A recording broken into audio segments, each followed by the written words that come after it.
What led you to transition from product design to the investment world? You know, I actually have been in the investment world now for approaching a decade, so I have to think back. But when I was in product management and product design, I, had this feeling that I had learned how to build products from sort of the ground up, and I left and went to business school, and then was suddenly learning how to build companies sort of from the top down of, how do you structure finances, and then, sooner or later you realize, well, it all depends on the product. And so it was actually a very natural transition, because learning how to build a product is the core to learning how to build a company. So it really has allowed me to evaluate companies and investments sort of on the merits of their product alone sometimes. And at the early stages of investing, that's arguably what matters most. So it's been a great transition, and I love working with entrepreneurs and working with great products and design, and I love what I'm doing now. You guys recently hired a design partner, is that Right, correct? yeah. Can you talk a little bit about that?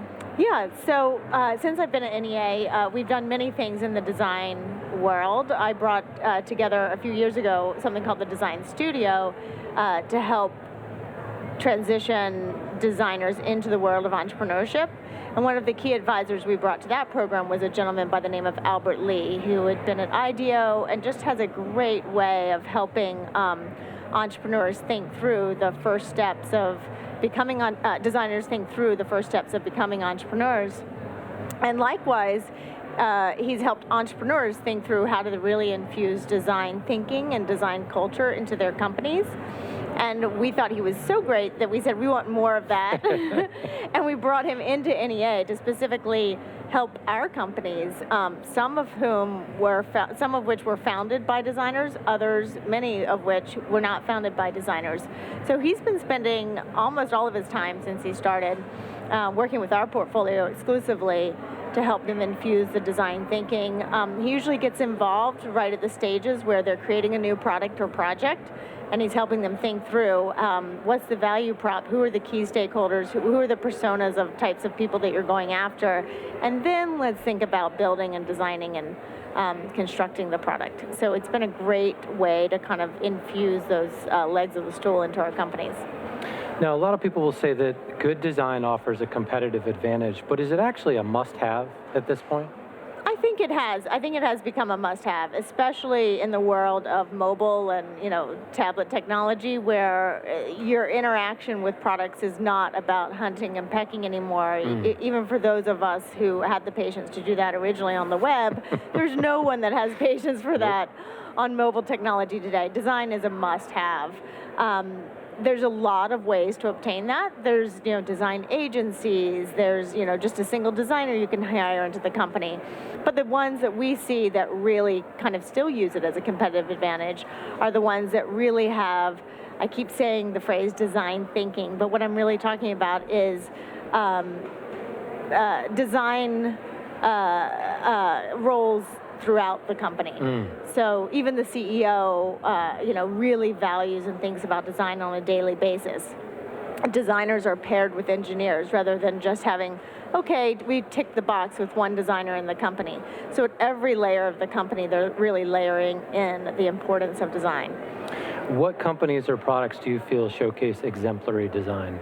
Well, I get asked this question a lot. I'm sure it's just, and so I've picked it apart a little bit, and I've thought a little bit more. There's the private company world, the startup world, and there's actually the public company world.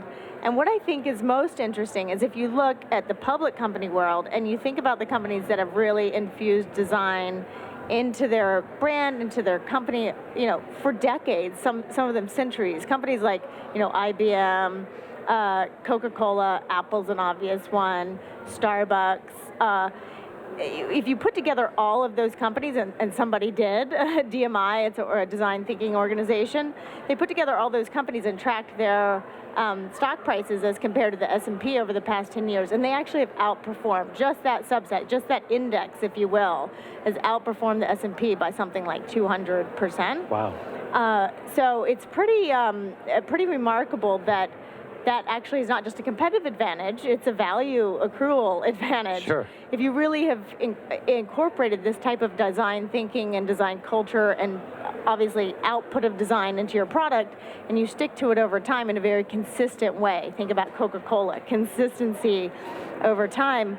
It can really protect your premium price. Think about Starbucks. They took the leap of a $4 cup of coffee, many years ago, and it has not eroded at all. Right. Because they continue to innovate with their wonderful apps, their experiences, et cetera. So that's what I think about on the public company side.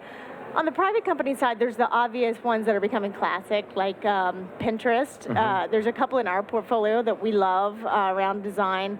Onshape Technologies, which is a CAD product, completely hosted in the cloud, completely collaborative. CAD, computer-aided design, is really the core of all product design because it's where it starts. It's where you're designing things from this table to lights, all the way to mechanics. And it all starts in how you're actually interacting with that tool. And for the first time ever through Onshape, that experience is becoming a lot less clunky. The tools that are out there for CAD have not really changed in the past 20 years. They're all, still client server, very clunky, emailing files around, checking them in, checking them out. And this is as easy as using Google Docs. And that's really revolutionary. And I think it'll change sort of not only how design, but perhaps the whole chain of supply up and down the manufacturing stack. Is there some type of common thread between the companies that you're talking about? I mean, you mentioned consistency. Mm-hmm. Is it one of those attributes?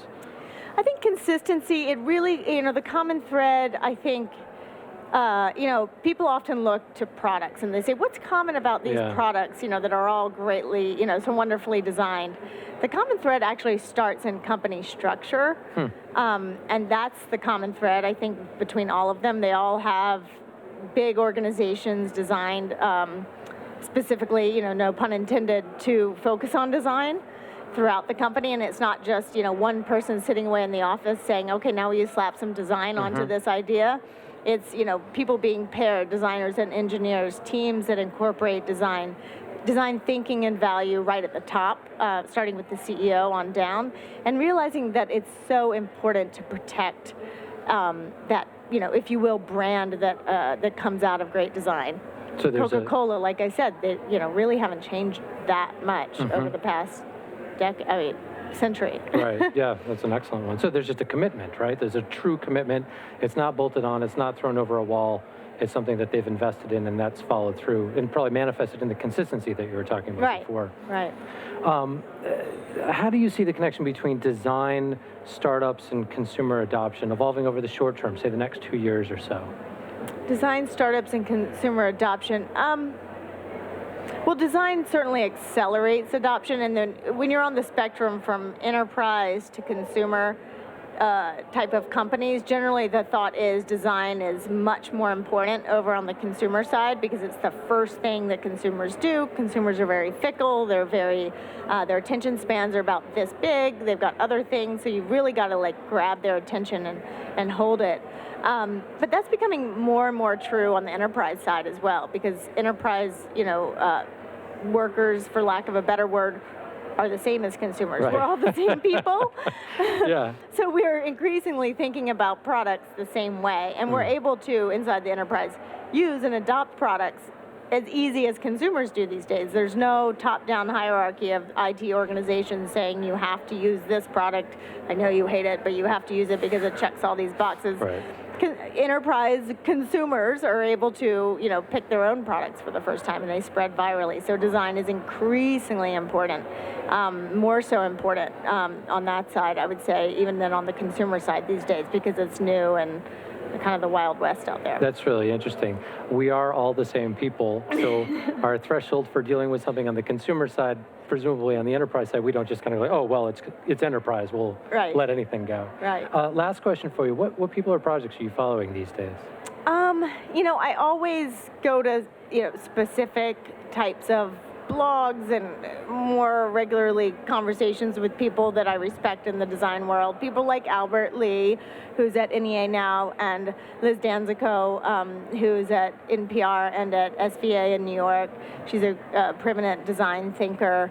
In terms of projects, I'm always following, our passion is still around finding great designers that are are becoming or that we can encourage to become or help them become entrepreneurs. So there's some great people coming out of some of the well-known startups that are now big companies.